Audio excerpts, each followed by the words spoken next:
آئیے کتاب رحمت سورہ الکہف اٹھائیں۔ اللہ تعالیٰ نے ایک واقعہ بیان کیا ہے حضرت موسیٰ اور حضرت خضر علیہ السلام کا، کہ حضرت موسیٰ علیہ السلام عزم مصمم کر کے جب چلے تو اللہ فرماتا ہے کہ ہم نے حضرت موسیٰ علیہ السلام کو جس بندے کی نشانی بتائی تھی وہ بندہ ان کو وہاں مل گیا۔ سفید چادر اوڑے حضرت خضر علیہ السلام وہاں لیٹے ہوئے تھے، تو یہ جا کے ان کے پاس کھڑے ہو گئے کہ حضرت میں آپ کی خدمت میں اس لیے آیا ہوں کہ اللہ نے آپ کو جو خصوصی علم عطا کیے ہیں میں ان کو سیکھنے کی غرض سے آپ کی چوکھٹ پہ آیا ہوں۔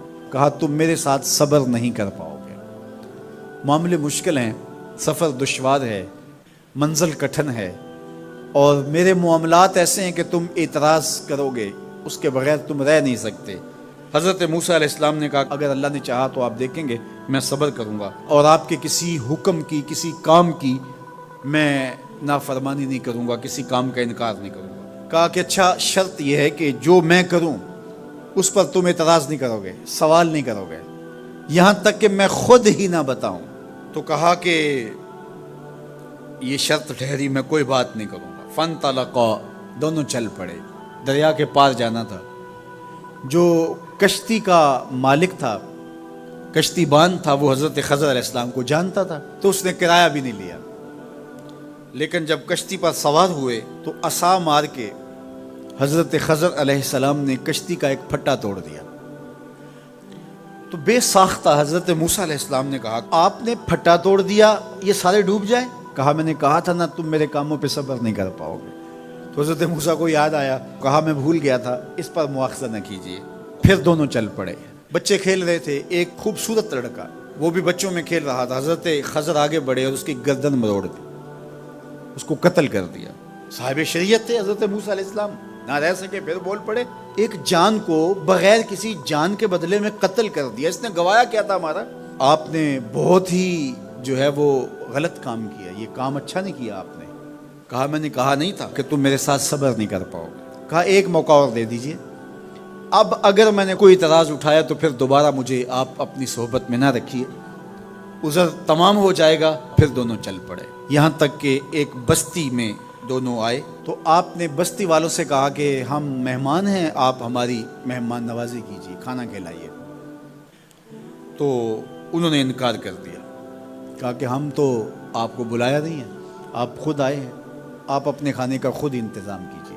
گزر رہے تھے گلی سے تو ایک دیوار گرنا چاہ رہی تھی، تو جلدی سے اس دیوار کو مرمت کر دیا۔ کہا حضرت ہم اگر چاہتے تو اس پہ اجر لے سکتے تھے، انہوں نے ہمیں کھانا تک نہیں دیا اور ہم ان کی دیواریں سیدھی کر رہے ہیں۔ کہا اب تمہاری میری جدائی ہو گئی، تم نے یہ بھی اعتراض کر دیا۔ تو انہیں یاد آیا کہ وہ یہ بھی اعتراض ہو گیا، اب میں تمہیں بتاتا ہوں کہ یہ 3 کام میں نے کیوں کیے۔ اللہ اکبر۔ اب سنیے، قرآن ہمیں بتاتا ہے کہ ظاہری علم بھی ہوتا ہے لیکن کوئی باطنی علم بھی ہوتا ہے۔ کہا وہ پہلی بات کشتی والی سنو، یہ 2 مسکین بچوں کی کشتی تھی، ان کے گھر کا چولہا اس کی کمائی سے جلتا تھا۔ دریا کنارے کنارے ایک ظالم بادشاہ رہا تھا جو لوگوں کی کشتیاں چھین رہا تھا، ہم نے تھوڑا سا عیب لگا دیا، وہ ٹوٹی کشتی چھوڑ کے چلا گیا۔ اب وہ تھوڑے سے پیسے لگا کے کشتی مرمت کرا لیں گے، گھر کا چولہا جلتا رہے گا، بتاؤ اچھا کیا یا برا کیا؟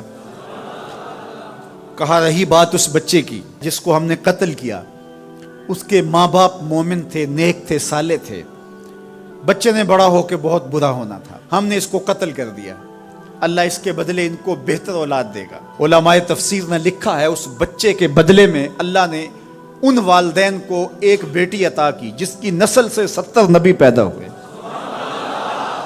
دیوار کی کہانی بھی سن لیجئے، یہ شہر کے 2 یتیم بچوں کی دیوار تھی اور اس کے نیچے ان کا خزانہ تھا اور ان کا باپ بڑا نیک تھا۔ خزانہ دیوار کے نیچے ہے، دیوار گرنا چاہ رہی ہے، کسی معمولی دھکے سے گر جاتی۔ 2 ہی صورتیں تھیں، یا وہ بچے خود اپنا خزانہ اٹھا لیتے یا لوگ اٹھا کے لے جاتے۔ لوگ اٹھا کے لے جاتے پھر بھی ہاتھ میں کچھ نہ آیا، اور اگر وہ خود اٹھا لیتے تو بچے ہیں، بچپنے کی وجہ سے وہ اس کو اڑا دیتے۔ تو ہم نے اس کے اوپر دیوار کھڑی کر دی، جب تک وہ اس قابل نہیں ہو جاتے کہ یہ خزانہ نکال کے اس کو صحیح مصرف پہ لگا سکیں، اتنی دیر تک دیوار گرے گی نہیں۔ اللہ اکبر۔ وہ کسی وجہ سے دیوار قائم رہے گی، اور جب وہ اس عمر کو پہنچ جائیں گے جس عمر میں وہ اس خزانے کو سنبھال سکیں گے تو پھر دیوار خود بخود گر جائے گی اور یہ خزانہ نکال کر کے اپنے کام پہ لے آئیں گے۔ میں جب پہلی مرتبہ اس کو جو ہے وہ غور کے ساتھ تلاوت کیا تو مجھے یہ لگا کہ اس کا انطباق پاکستان کے حالات پہ بھی ہو سکتا ہے، اس لیے کہ یہ بھی یتیموں کا سرمایہ ہے۔ کتنے یتیم روتے بلکتے رہ گئے اور ان کے سر سے جو ہے وہ سائے اٹھ گئے اس وطن کے لیے، لیکن میرے مالک نے اس ملک کے خزانوں پر گہرے پہاڑ اور بڑی بڑی دیواریں کھڑی کر دی ہیں۔ جب تک یہ قوم بلوغت تک نہیں پہنچے گی اتنی دیر تک وہ خزانے ظاہر نہیں ہوں گے، اور جب یہ قوم اپنی بلوغت تک پہنچے گی، شعوری بلوغت، فکری بلوغت، علمی بلوغت، اور رب سے جو وعدہ کیا تھا پاکستان کا مطلب کیا، لا الہ الا اللہ، جب اس بلوغت تک یہ پہنچ جائے گی، اس وعدے کی تکمیل ہوگی، پھر رب دیوار ہٹا دے گا اور پاکستان کو اللہ اتنے خزانے دے گا اور پاکستان ایسا مالا مال ہوگا دنیا دیکھنے آئے گی انشاءاللہ۔